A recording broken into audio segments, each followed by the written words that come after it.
Alrighty, let's get started. First, I'd like to thank everybody for coming out tonight. I didn't expect this many people. Thank you very much for coming. I usually speak off the cuff, but I wanted to make sure I got everything I wanted to say, so I wrote a speech. So I'm going to start. Ready? Hello, my name is John Gold. I had to write that there. I recently wrote a book entitled 9/11 Truther, The Fight for Peace, Justice, and Accountability. It is basically the story of my life, and the story of my life over the last decade since the 9/11 attacks happened. Cindy Sheehan, a woman who lost her son in the Iraq occupation, and someone that has been an inspiration to me for many years, was kind enough to write the foreword for my book. She is in attendance tonight, and I would like everyone to please give her a round of applause.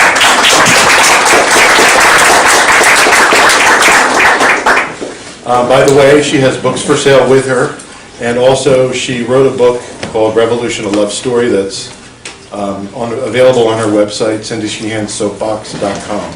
But I do have these books for $5 if anybody wants them. There you go.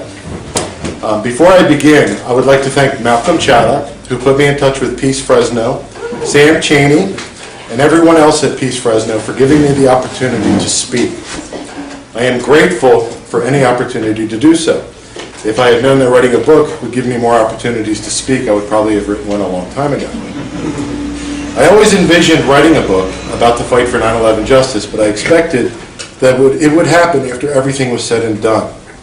However, that didn't look like it was going to happen anytime soon, so I decided it was too important not to write now. I believe people needed to know the story of this fight. It wasn't my fight alone. In fact, I wasn't even a participant in this fight early on. I participated in what Dr. Michael Parenti refers to as the patriotic binge. I wanted revenge for what happened, just like most Americans. I wanted to bomb the shit out of the Middle East. I wanted the terrorists, which in my mind at the time included all Arabs, to pay for what they had done. I was as ignorant, if not more so, than most Americans at the time of the 9/11 attacks. I was terrified about it happening again, and I became addicted to the TV news. I had to know what was going to happen next. Unfortunately, I picked Fox News as my news channel of choice because they were the red, whitest, and bluest. I was never political before 9/11. I had never cared about politicians or the policies of the U.S. government prior to the 9/11 atrocities. As I said, this wasn't always my fight. Very early on, people in New York City gathered in churches to be with people who experienced loss on that day. Like anything as bad as 9/11, you would expect that people eventually started to ask questions about how and why the attacks occurred. People who lost someone that day started asking questions and had every right to do so. There were also others who questioned things early on, political activists who have been following the actions of the U.S. government for very many years. It is the people of New York, the family members who lost someone that day, and the veteran political activists that started this cause early on. On the day of 9/11, I did have one question about what happened, and that question was, after the Pentagon was struck, I asked my friend at work, I said, where the hell is our military? And I didn't really think about it much after the attacks. It wasn't until January 2002 when I started to pay closer attention to the news regarding 9/11. In January of 2002, George Bush and Dick Cheney went to Tom Daschle's office and asked him to limit the scope of the investigations into 9/11. That was according to CNN. According to Tom Daschle, when asked by Tim Russert, and the following is an excerpt from a conversation that Tim Russert and Tom Daschle had. Mr. Russert, so both the President and the Vice President urged you not to have an investigation of the events of September 11th? Senator Daschle, correct. Mr. Russert, you're absolutely convinced of that? Senator Daschle, I can give you the dates I have. Mr. Russert, what words did they use? Senator Daschle, well, I don't recall the exact words, but the motivation was that they didn't want to take people off of the effort to try and win the war on terror. They were concerned about the diversion of resources, the diversion of manpower in particular, and that was the reason given to me by both the President and the Vice President about their concerns involving an investigation of any kind. Mr. Russer, it wasn't, let's not have a national commission, but let's have the intelligence committees look into this. It was no investigation by anyone, period. Senator Daschle, that is correct. That's the end of their conversation. In my mind, I thought, why would the President and the Vice President of all people not want to know exactly how and why this happened so as to make sure it could never happen again? However, even though I heard this news, I was still pretty much involved in the patriotic binge. I started a job at a new company in 2002, and I made sure to post an American flag on their website when I got to the company.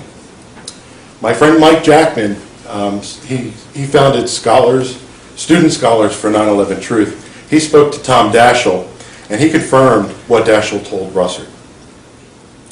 It wasn't until May of 2002 when news of the August 6th PDB came out, and I saw how the families had to fight for an investigation that I really started to become interested and involved. If you remember, after 9/11, we were told repeatedly that the government had no warnings that the attacks would take place. We were told repeatedly that the government had no idea that anything like that could occur. These were lies. And the August 6, 2001 presidential daily briefing that George Bush received in Crawford, Texas, while on vacation, is only one example of this. I'm not going to go through the massive archives of warnings the Bush administration received before 9/11. I'm not going to go through the massive archives of people telling us that there were no warnings and that nobody in government had any idea that this was going to happen. Instead, I'm going to read a quote to you from 9/11 family member Patty Casaza. Before I do that, though, I'm going to give you a brief history of the Jersey Girls, of which Patty was a part of. As I said, after the 9/11 attacks, the family members started asking questions about what happened. 4 of those family members, Kristen Bratweiser, Lori Van Auken, Mindy Kleinberg, and Patty Casaza, were the most outspoken with regards to those questions. They all lost their husbands on 9/11, and they were greatly responsible for making sure the questions of the family members were heard. They became known informally as the Jersey Girls, but their group is known as the September 11th Advocates. 9/11 family member Monica Gabrielle is also among their group. When the 9/11 Commission started their work, these family members, along with others, started what was called the 9/11 Family Steering Committee. They provided hundreds of well-researched questions for the 9/11 Commission to answer. They worked alongside staffers of the 9/11 Commission. They attended every hearing of the 9/11 Commission. The chairman of the 9/11 Commission, Thomas Keene, said, quote, "They monitor us, they follow our progress, they've supplied us with some of the best questions we've asked. I doubt very much if we would be in existence without them," end quote. Now, in November 2007, there was a conference held in West Hartford, Connecticut. At that conference, 9/11 family member Patty Casaza surprised us by attending, and it was a big surprise. For me, I'd never met any of them. She, along with 9/11 family member Bob McElveen, were kind enough to tell us about their experiences with the 9/11 Commission. Patty told us about 9/11 whistleblower Sibel Edmonds and other whistleblowers that were either ignored or censored by the 9/11 Commission. Here's the quote I wanted to read to you from Patty. Quote, "We met other whistleblowers on the side of the road in Maryland, to hear what they could tell us. None of them revealed state secrets to us, by the way, but they had information, and basically the government knew. Other than the exact moment, they knew the date and the method of which the attacks were supposed to come," end quote. This brings me to one of my favorite subjects, the 9/11 Commission. But before I talk about the 9/11 Commission, I want to tell you a little bit about the families that lost someone that day. In September 2004, I heard Bob McElveen cry on a stage in New York City, talking about why he is involved in this fight. That broke my heart. Ever since then, I vowed to make sure the family members got the justice they so richly deserve. I have said very often that I understand the anger that I feel when I read about 9/11 and see the different lies, but I can't possibly imagine what it's like to be someone that knows what I do, on top of having lost someone that day. To see the names of their loved ones used to do horrific things around this country and the world, all the while not knowing what happened to their loved ones or who was ultimately responsible. It is unimaginable to me, and it is part of what drives me. They deserve better than what they got. We all do. Now, the 9/11 Commission. The 9/11 Commission was mandated to, quote, provide a full and complete accounting of the attacks of September 11, 2001, and recommendations as to how to prevent such attacks in the future, end quote. Everything they omitted from their report, like the previously mentioned whistleblowers that were ignored and censored, shows that they failed with their mandate. And believe me, they omitted many things from their report. The 9/11 Commission had many conflicts of interest with its commissioners. My favorite is the fact that Lee Hamilton, the co-chair of the 9/11 Commission, was greatly responsible for previous cover-ups, having to do with the Iran-Contra affair and the October surprise. Also, he is good friends with Dick Cheney and Donald Rumsfeld. He shouldn't have been anywhere near the 9/11 Commission. The biggest conflict of interest had to do with the 9/11 Commission's executive director, Philip Zelikow. Paul Sperry explained, quote, though he has no vote, Zelikow arguably has more sway than any member, including the chairman. Zelikow picks the areas of investigation, the briefing materials, the topics for hearings, the witnesses, and the lines of questioning for witnesses. In effect, he sets the agenda and runs the investigation, end quote. In 1995, Zelikow wrote a book with Condoleezza Rice called Germany Unified and Europe Transformed, A Study in Statecraft. In 1997, Zelikow and Ernest May wrote a report about John F. Kennedy that is riddled with errors. Zelikow wrote the preemptive war strategy for the Bush administration. Zelikow tried to prevent the 9/11 Commission staffers from talking to commissioners. Zelikow tried to insert a false connection between Iraq and 9/11 into the 9/11 report, but the families and the staffers fought against it. Select staffers of the 9/11 Commission dispute this account, though Zelikow ultimately had to approve Laurie Milroy's testimony before the 9/11 Commission. She's the one who was trying to tie Iraq to 9/11. It has been alleged that he took direction from Karl Rove, who, according to Philip Sheenan, was concerned about the 9/11 Commission because, quote, in the wrong hands, it could cost President Bush a second term, end quote. In early 2003, Philip Zelikow and Ernest May wrote a complete outline of the final 9/11 report before the 9/11 Commission even started. Zelikow, Keene, and Hamilton decided to keep this outline a secret from the Commission staffers. I wonder why. When, quote, it was later discovered that Zelikow had prepared a detailed outline of the Commission's final report at the very start of the investigation, many of the staff's investigators were alarmed, end quote. He rewrote the 9/11 report to be more favorable of Condoleezza Rice. Zelikow refused to approve half of the interview requests for Saudi connection investigations. He blocked investigators from accessing the 28 redacted pages of the Joint Congressional Inquiry, and then fired Dana Leisman after she tried to get the pages through a back channel. In June 2004, Philip Zelikow and Dieter Snell took part in, quote, a late-night editing session, end quote, to delete passages of the 9/11 report having to do with Saudi support for the hijackers. During the time of the 9/11 Commission, the families called for the resignation of Philip Zelikow, but were denied that request. After the 9/11 Commission was finished, Philip Zelikow was given a job with Condoleezza Rice at the State Department. Now, in 2010, on October 9th, 2010, during Freedom Watch with Judge Napolitano, 9/11 whistleblower Lieutenant Colonel Anthony Schaefer alleged that during a lunch in Philadelphia, a 9/11 commissioner told him that, quote, everybody on the commission was covering for someone, end quote. That following week, Judge Napolitano asked Philip Zelikow to appear on the show to talk about this, and he refused. On September 7th, 2001, it was reported that, quote, President Obama appointed Philip Zelikow to serve on the President's Intelligence Advisory Board, end quote. This is a man that belongs in jail, and he keeps getting all these good jobs.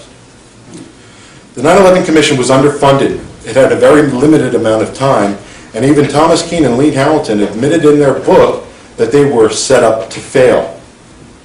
The 9/11 Commission was a farce, and yet was sold to the world as the definitive account of 9/11.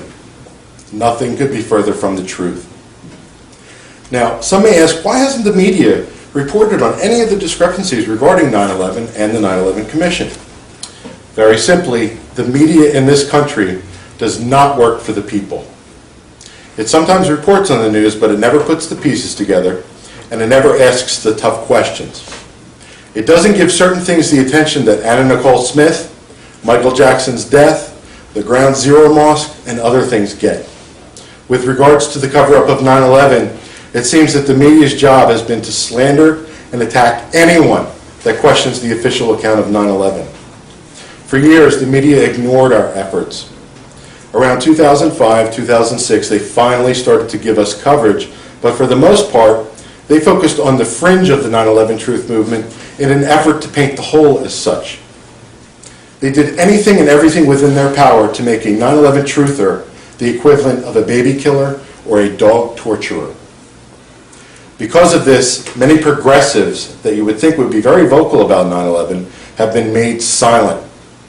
They want to maintain their pulpits, and they don't want to be painted with the 9/11 truth brush. Personally, I think it is very sad when a so-called progressive lets the media dictate what they will or won't talk about. When I say the media doesn't give certain things the attention it deserves, I'm going to give you two examples. On September 11, 2006, 9/11 family members Donna Marsh O'Connor, Christina Kamenek, and Michelle Little got together at the National Press Club in Washington, D.C. to call for a new investigation. Only one news outlet covered this. In February 2008, the Jersey Girls called for an entirely new investigation after the allegations regarding Karl Rove and Philip Zelikow surfaced. Only one media outlet covered that story. Do you think these are things that you should have known about? Do you think these are things that are considered newsworthy? The media used to say that people like me were dishonoring the family members. I can't think of anything more dishonoring than ignoring their pleas for real justice. If we had a media in this country that did its job, I wouldn't have to do what I do. So shame on them, shame on the media. So what is a 9/11 truther? I am the one that coined that phrase, so I get to decide its meaning and not the media. In an article I wrote entitled, "What is a 9/11 Truther?" that was cited by the New York Times, I wrote that in my mind, a, quote, 9/11 truther is someone who fights alongside the family members seeking truth and accountability for the 9/11 attacks. In my mind, a 9/11 truther is someone who fights for the sick and dying 9/11 first responders who need health care desperately.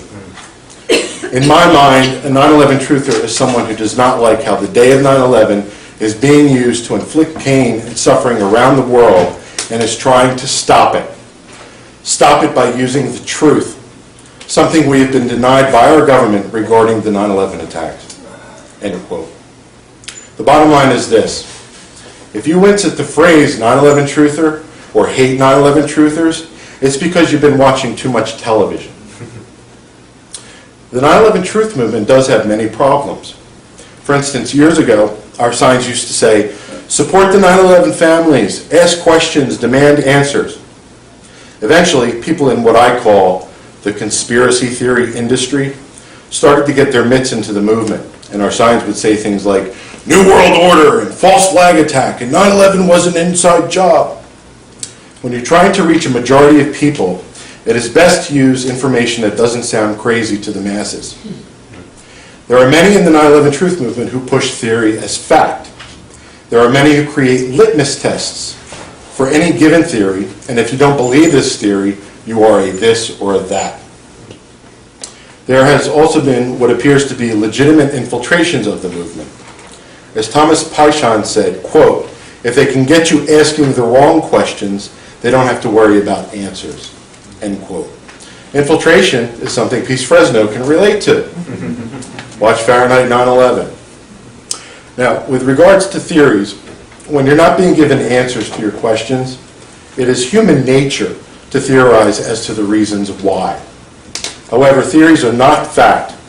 I think the real facts speak for themselves and don't require any theories. That is why I wrote an article entitled "The Facts Speak for Themselves," which is available in my book.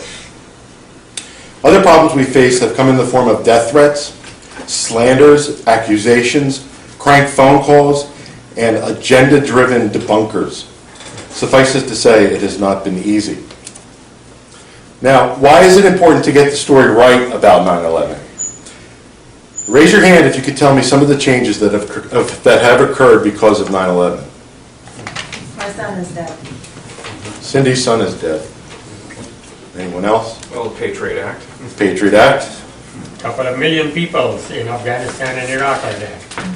Millions dead in Afghanistan, Iraq, Pakistan, Yemen.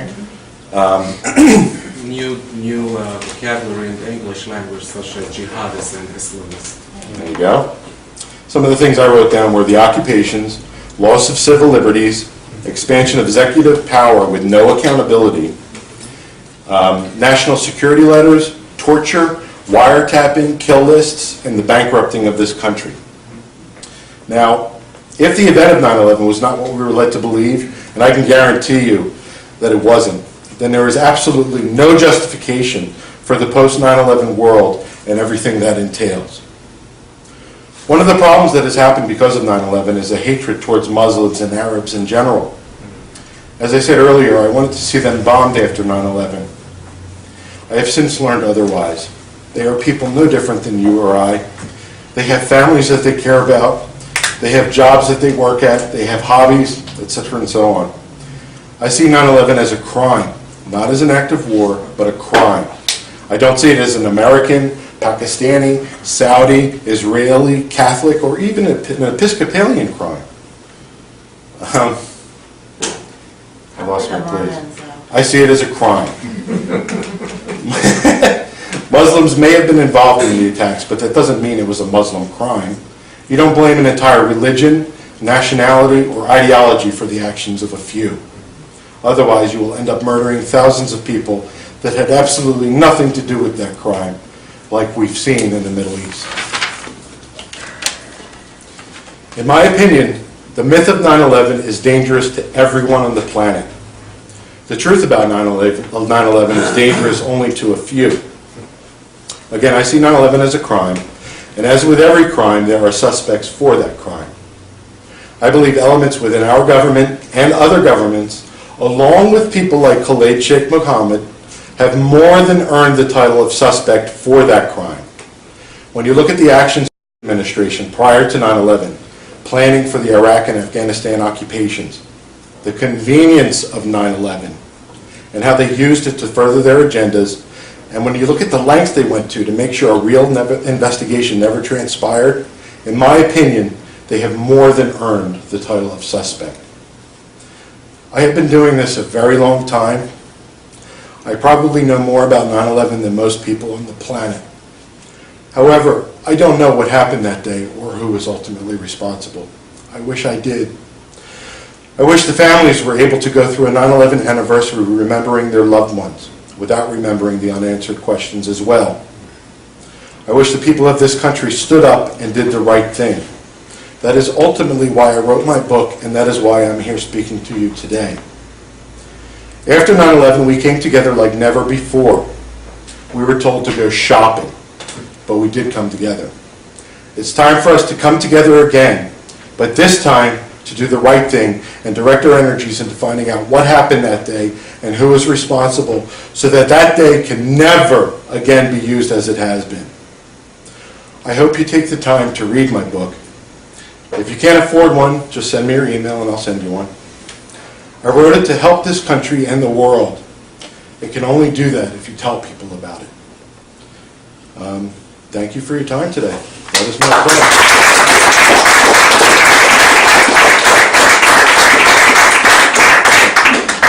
Questions? I have a question, Dylan. Since you know the families a lot, what percentage of the families do you think believe that it was Osama bin Laden, and now Osama bin Laden's dead, supposedly? That's another thing I don't even believe. So now it's case closed. And what is the response now that we supposedly killed the person who was supposedly... There are many family members that think as we do. A long time ago, 9/11 That's family... what I asked you. Okay, I'm sorry. Go How ahead. many people think that now that Osama bin Laden's dead, they have justice, case closed, and how does that affect the movement? That's a good question. As we all know, when Osama bin Laden was supposedly killed, there were celebrations in Washington, D.C. Yeah. So I'm sure that there are family members who see that as closure, and I'm sure they see that as justice. But the families are fractured. There are many families who think as we do. As I was about to say years ago, Bill Doyle, who runs one of the largest family organizations, said that about 50% of his family members think as we do. But there are also family members like Deborah Burlingame, who lost her brother Chuck Burlingame on Flight 77. She's been the poster child for the war on terror. She's gotten so much media coverage, whereas the opposite side of the spectrum, Lori Van Auken, the Jersey Girls, hardly get any coverage. So it's fractured, unfortunately, and I'm sure there are some who feel, they've gotten justice and closure, and that's the end of the story, but it's not. And how did the so-called death of the so-called perpetrator affect the movement? It didn't affect the 9/11 truth movement at all, because there are, as you know, so many questions regarding his death. He was reported killed, I think, 8 or 9 times before That's right. he was killed, I'm waiting supposedly. for the next time now. It's about time he got killed again. Right. Did he die again? It's about time he should die again. It hasn't affected me at all. If anything, it's pushed me harder to tell the story. Go ahead. Well, actually, my question is regarding, Osama bin Laden, Khalid Sheikh Mohammed, and all these, so-called perpetrators who lived in the mountains of Afghanistan. And I've always questioned, how is it that people living in mountain caves could cause, the 9/11 events? And I could never combine the two. I've always felt that it was an inside job, not, Osama and Khalid So and others. you're saying that it would have been impossible for somebody like that to pull off? I think it was impossible. No technology that they have, that they live in caves. How could they have the technology to do that? I think it was impossible for them to succeed without any help. What about the ISI? There are intelligence agencies Yeah. that have used the Mujahideen and Al-Qaeda for years. Years. We were told after the Afghanistan-Russia war that any relationship that we had with Osama bin Laden ended. 9/11 whistleblower Sibel Edmonds in June 2009 said that elements within our government had intimate relations with Osama bin Laden up until the day of 9/11. And as we found out since 9/11, we've used terrorists in Iran. I think we're supporting terrorists in Syria, or our allies are funding them and giving them intelligence. And I think the CIA is now giving them intelligence, supposedly. I think it would have been impossible without help. However, I'm going to tell you a little story. I think the date was September 12th, 1973. There were 3 planes that were hijacked simultaneously by a group of terrorists. So it's conceivably possible, but I don't think they could have done it without help. Right, exactly. I agree with that. Go ahead.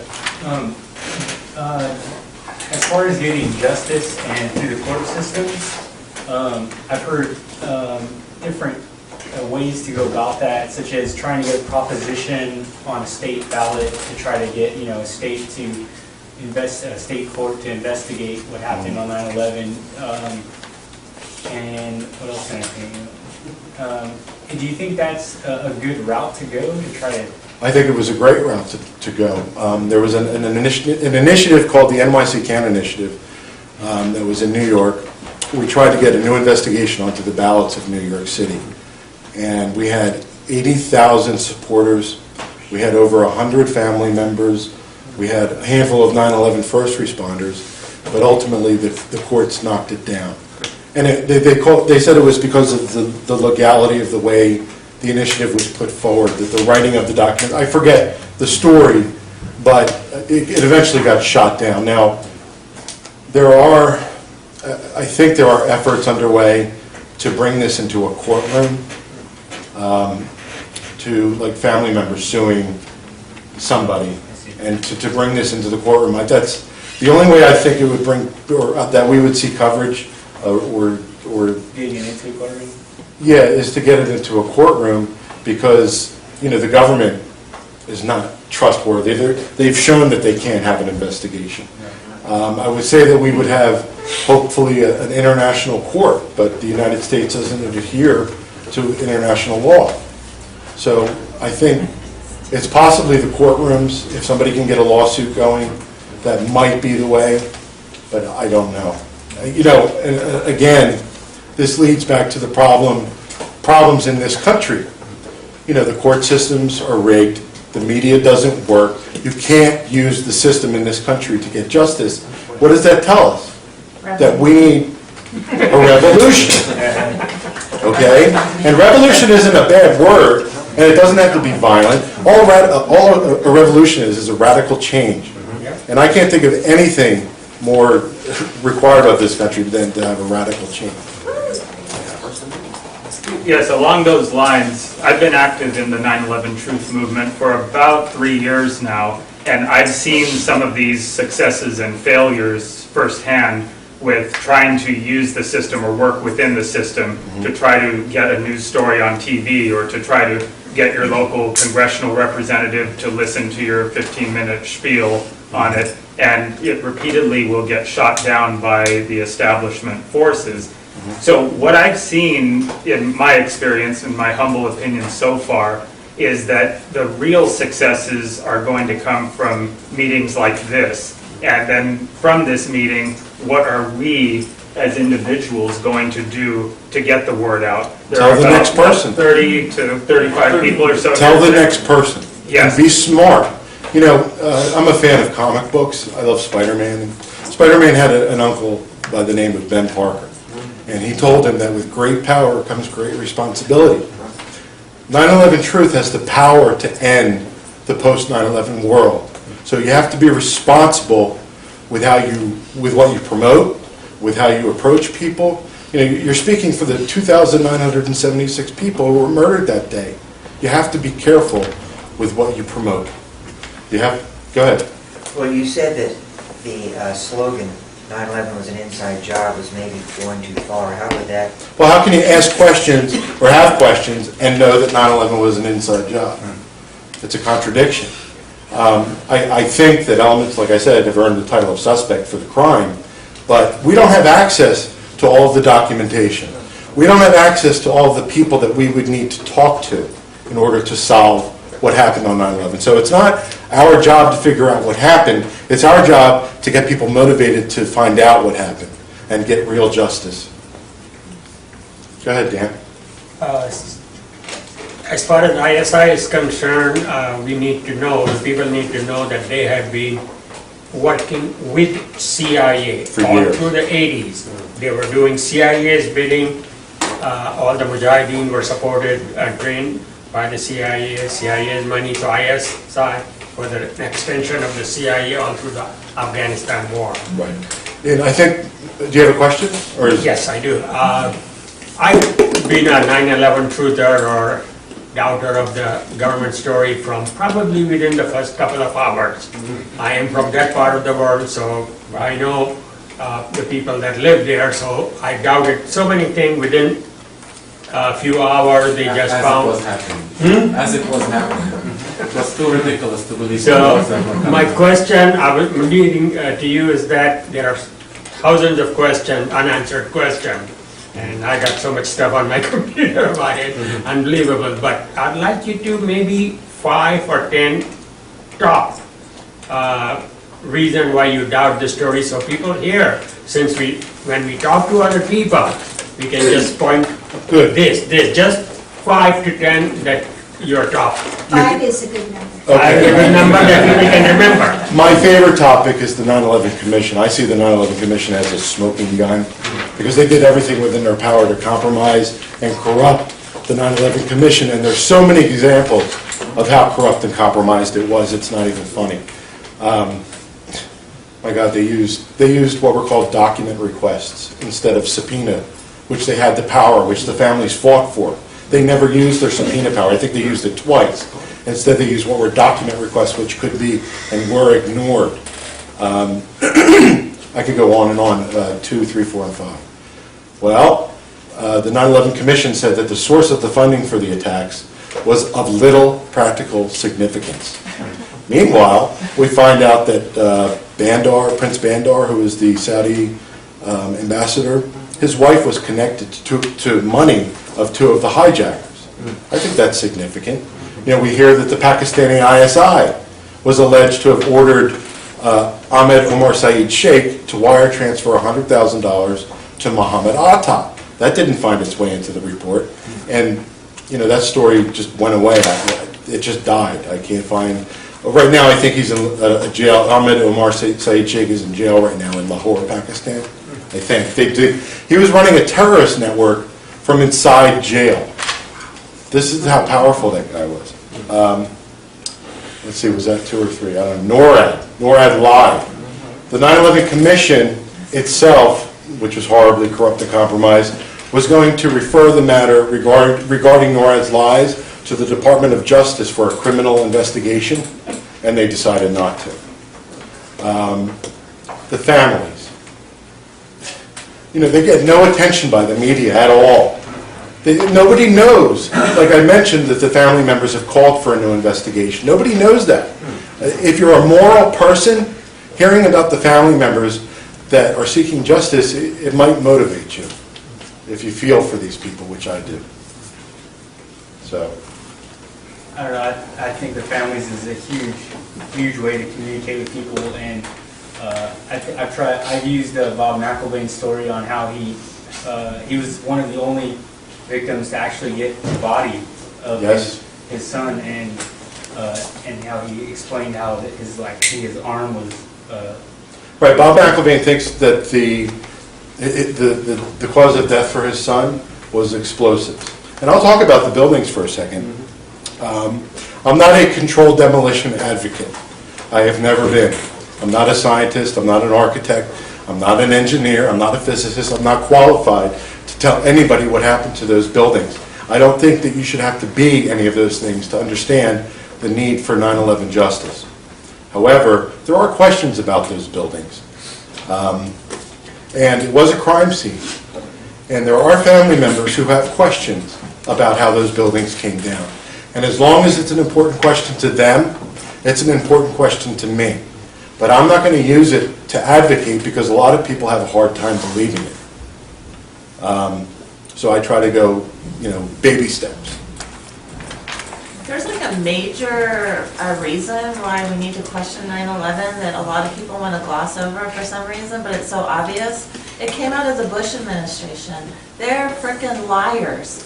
They lie Right. about everything. The empire But lies not about 9/11. everything. But not, I know that's a problem with progressives, people on my side. They say, oh, no, they didn't lie about 9/11, but they lied about Iraq and blah, blah, blah.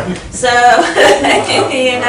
that's one of the major reasons we have to question the official story because it came out of the Bush administration. Known freaking liars, admitted liars. They've admitted lying about so many things, but oh no, they didn't. They And didn't have lie gotten about caught with 9/11. lying about other things. 9/11 has been fetishized in this country. It's a religion now. Right. And so that's and like most religions, based on lies. So we have to really just like, that's the most obvious thing I tell people. Bush is a liar. You hate Bush. You hate Cheney. So come on, people, you know, get a grip. Yep, absolutely. Yeah, go ahead, I'm sorry. Did you do much research into the Oklahoma City bombings? Have I done research into it? No, but I know that others have. My focus is on 9/11. I know that there are other problems out there. But this is the post-9/11 world, okay? It's the world that's justified based on that event. So that's my main focus. I know that there are other people who focus on the Oklahoma City bombing and JFK, MLK, RFK assassinations, and so forth. Go ahead. I do believe that all these events, whether it be Oklahoma City, Waco, all these major events are tied together, including 9/11. I believe that they are all, somehow tied together. I mean, yes, we are in a post-9/11 world, but you can't ignore the events that occurred prior Absolutely, you can't. and the events that occurred after. I think they're all connected, and I don't want to go with the term New World Order, but I mean, you can go with whatever term you want to go with. They are all connected in a long timeline of how, certain powers that be, or whatever term you want to use, want to reach their goal. I often use historical references to try and show people that history repeats itself with regards to 9/11. Yeah. The Gulf of Tonkin incident, the Reichstag fire, and so forth. But again, have you ever heard the story of the boy who cried wolf? Oh, yes. It's hard enough to get people convinced that we were lied to about 9/11 without having to try and convince them of every other conspiracy. Go ahead.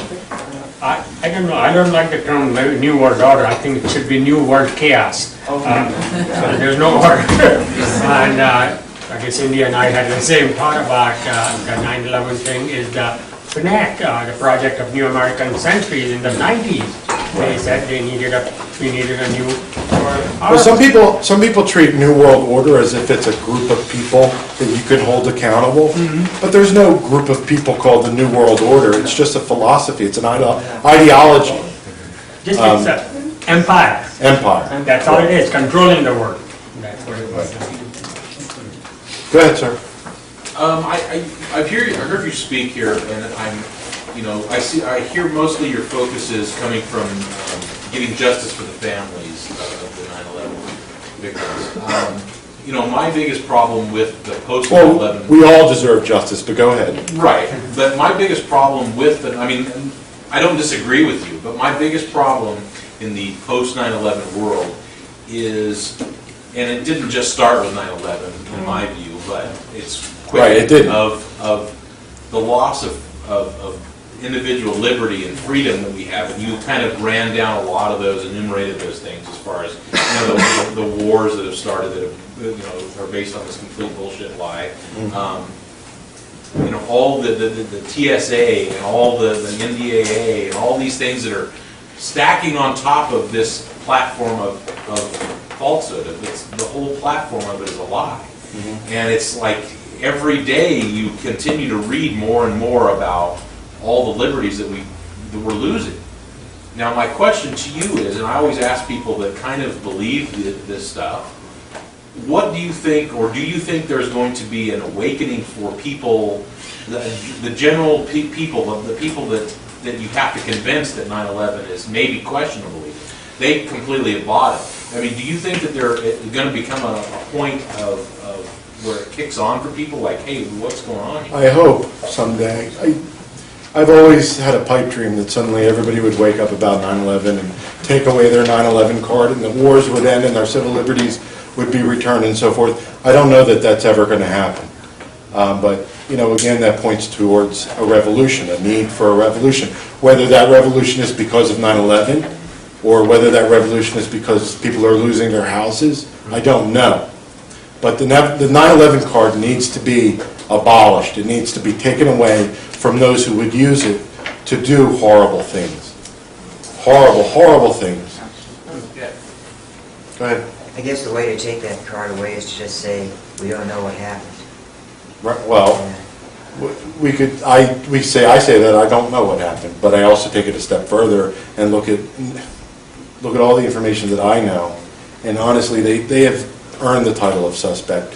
I mean, we were talking about the Saudi ambassador, whose wife was connected to money of two of the hijackers. Did you know in March of 2001 he was having a discussion with Bush about the need for decisive action in Iraq? This is Bush talking to somebody whose wife is connected to money of two of the hijackers. You know, nobody talks about that. And also, Bandar said that he admitted that the Saudi GID were tracking the hijackers with precision. You know, did he pass along any of that information to his good buddy Bush? I don't know. It's a good question, though. Go ahead. You said that NORAD told some lies. Right. Can you say more about that? NORAD gave 3 different timelines with regards to their response that morning. They also fudged up their mission, which was to monitor the skies over America. And for 9/11, they said that their job was to look outward. You know, that nothing ever happens over American skies. But meanwhile, you know, they're intercepting drug traffickers all the time. You know, the Payne Stewart plane was intercepted, if everybody remembers that. They do it all the time. And, you know, there were other lies, and it gets really complicated between the FAA and NORAD. And honestly, off the top of my head, I don't remember all of it. The story of The bottom line is they did not intercept those planes that day. No, they did not, because there was a training exercise happening at The war games, the military exercises caused confusion on the ground. The 9/11 report had one war game mentioned in the back of the book, and it had the wrong description for what that war game was. I think there was upwards of 7 war games taking place that morning, and there were reports that they did cause confusion on the ground. And I think when General Ralph Eberhart was asked about it, he said that the war games improved our response that morning. Really? Because it didn't look like it helped to me. Go ahead. Do you believe that the government gave us the true names of the hijackers? There's problems with the identities of the hijackers. There are people who say that the hijackers are still alive. I don't believe that. I think some journalist somewhere would have talked to one by now. But there are issues with regards to the identities of the hijackers. In fact, I think on the day of 9/11, one name was put out, and then that was taken away, and another name was put in. And there were stolen identities by some of them, forged documents as well. There's another one. A lot of the hijackers got their visas from the consulate in Jeddah, Saudi Arabia. Michael Springman, who used to work for that consulate, said that it was a CIA consulate. And this CIA consulate was used to bring the Mujahideen to America and so forth for training, and then they sent them out. And he thinks that this same system was used for 9/11. I mean, they got their visas from the same exact place. Go ahead, I'm sorry, I couldn't see. That's okay. Do you know if any of the black boxes from any of the, I guess, 4 airplanes was ever recovered? Well, okay, the 9/11 report said that none of the FDRs or the black boxes were found at the World Trade Center. I seem to remember that there was one found damaged for Flight 93 and one found for the Pentagon. But the 9/11 report said that the black boxes for the World Trade Center were not found. However, there were firemen, there were responders who wrote a book before the 9/11 Commission released their report. And in that book, they talked about how they, along with the FBI, found 3 of the 4 black boxes down at Ground Zero. All right. And that story didn't actually become news until after the 9/11 report was released, and they said that none of them were found. There's a reporter by the name of Dave Lindorf who knows somebody at the NTSB who got a source who said that they were found at Ground Zero. So, Odd. odd, yes. Well, if the passport of Atta and those people survive. Yeah, for some reason those survive. Yeah, I know, huh? Go ahead. I have a question about like a black box found at the Pentagon. Are there pictures of it and stuff? Because I don't mean to sound weird, but I'm not sure if a plane hit the Pentagon. With regard- It might have been like a missile or something like That's that. fine. This has been an issue for years. So I wonder if the black box was planted there, kind of like that suitcase with The the thing about stuff. saying that everything is planted or Yeah. faked is that people need to prove that before they start saying that. To me, people who automatically dismiss things as being fake or planted because it doesn't coincide with what they think happened, they pretty much lose their credibility. Yeah, Now, with regards to the Pentagon, yeah. here's a question that people should be asking, I think. The Pentagon, which sits in the most defended airspace in the world, was penetrated 34 minutes after the second tower was hit. After the second tower was hit, everybody in the world knew that America was under attack. And yet 34 minutes later, the most defended airspace in the world was penetrated by a commercial airliner, a hijacked commercial airliner. How did that happen? Now, with regards to the Pentagon, there was debris there. There was debris with the American Airlines logo on it. They found, there was a book called Pentagon Firefight, which was written by some of the responders down at the Pentagon. They talked about how they saw bodies from the planes still strapped to their chairs and charred inside the Pentagon. So I don't make the argument that Flight 77 did not hit the Pentagon. A good friend of mine, John Judge, told me years ago, said it's not hard to go through Washington, D.C. to find a witness of somebody who saw the plane hit the Pentagon. And that's it. There are a multitude of witnesses who saw the plane hit the Pentagon. So I don't like that argument that it didn't hit, but go ahead. Have they ever released any video footage of There the were, plane hitting? um, Because I don't think they have. 5 frames, and that's No, all. no, no, no, And no. there's no evidence that there was They released more. a jumbo jet liner. Judicial Watch sued for the release of 2 of the videos. I think one was from the Sheridan and one was from a gas station. They did release those. They didn't show anything. And apparently there were 85 videos that were being withheld, but somebody did a FOIA request on those 85 videos and showed that they wouldn't have shown what we wanted to see anyway. Something to that effect. I think there was a site online called flight77.info at one time. He did all these FOIA requests and was trying to get all this stuff and he couldn't get it. But he did get some descriptions of what those videos were. But anyway, Cindy. You know, I spent a lot of time in DC, or I used to. And I've talked to so many cab drivers and bus drivers and people who say they saw the plane hit. So either they're all in on the conspiracy, or, you know, and sometimes you just get this mass, like, memory going that didn't actually happen. But I don't see why these people, and many cab drivers in DC are Middle Eastern. Right. They They have hate every the reason. government, they hated George Bush. They used to give me rides for free. And so, yeah, I don't think they would have any reason to you know, give out you know, whatever. I don't think they would have any reason to lie. My only problem with that is I've spent a lot of time in Washington DC as well. And it's also not only, if you haven't been there, one of the most heavily defended airspaces, but also one of the most heavily surveilled spaces in the world. I mean, virtually. Oh, I do think there are probably videos out there.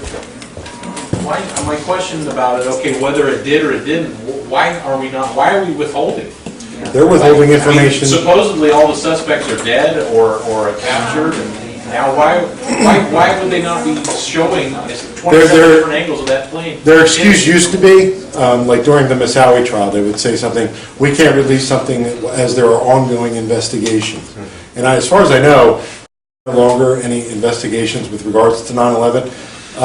Oh, that's something. The 9/11 Commission has records.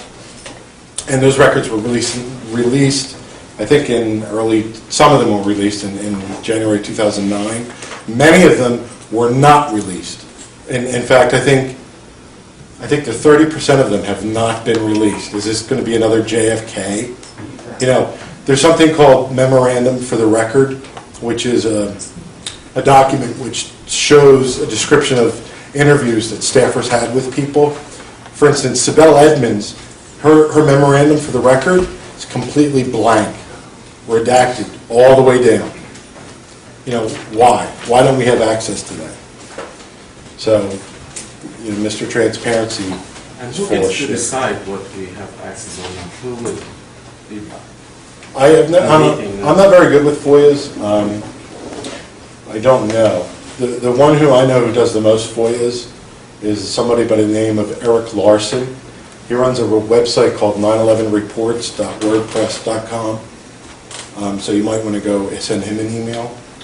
I think it depends on the level of request too. I mean, some FOIA requests a functionary can approve, but some, you know, high-level ones that has to go pretty high up, I think.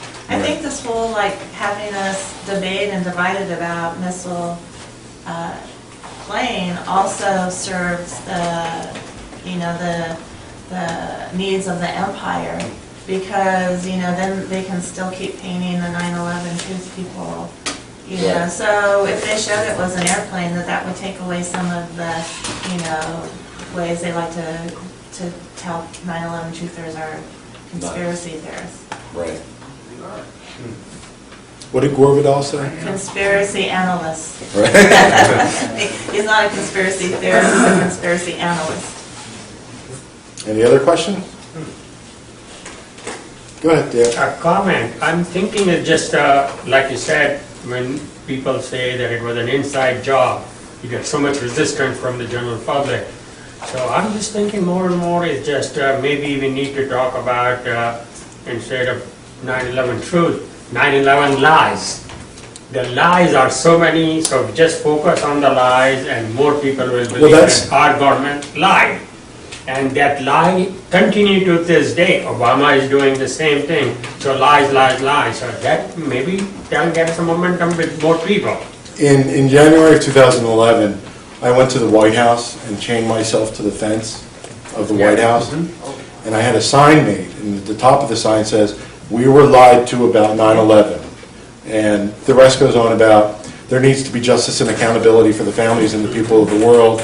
It is the right thing to do. But the top says, "We were lied to about 9/11." And I just, you know, I spoke about progressives. This past Sunday, I spoke with Chris Hedges. I saw that. I just Oh, you did? I just saw it earlier today. Does everybody know who Chris Hedges is? He had nothing. You know, I asked him a simple question.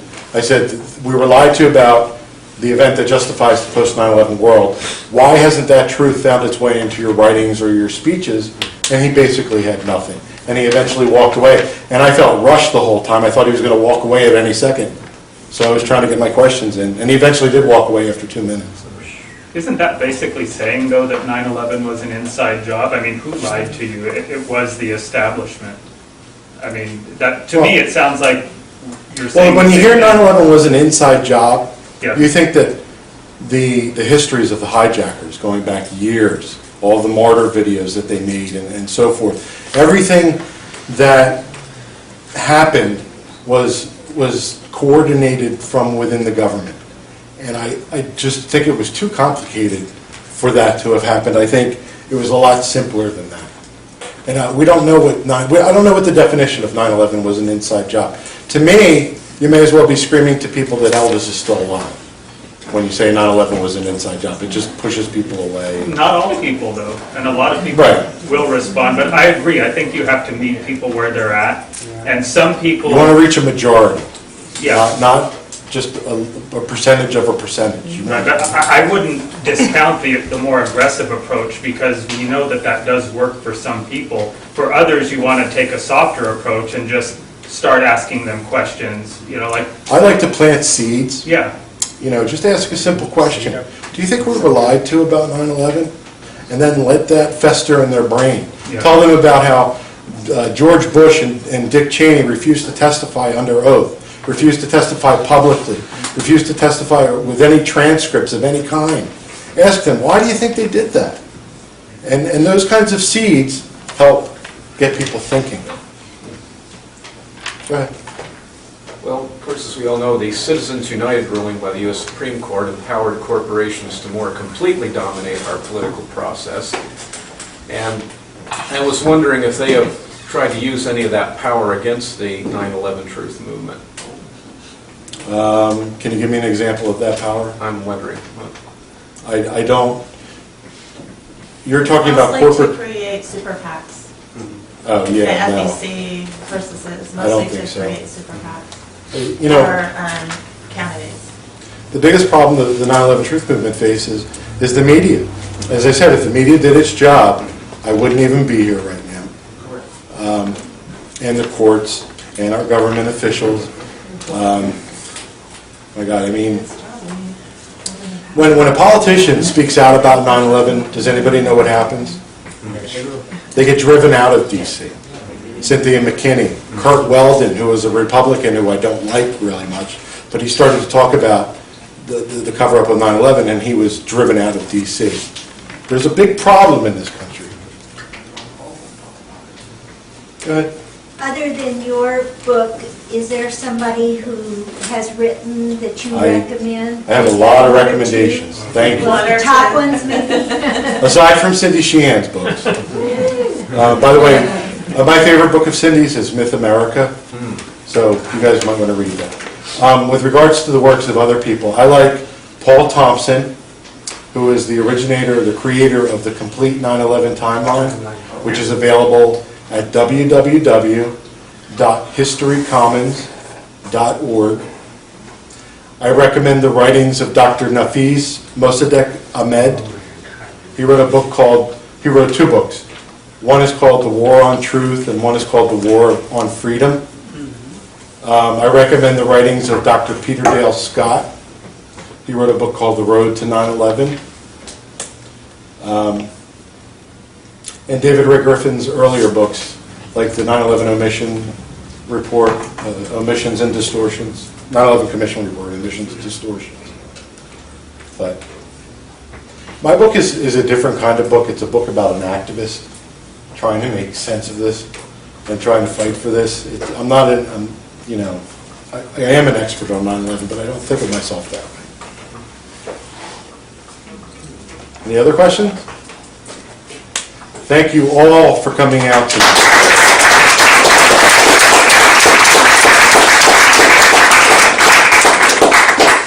Cigarette break.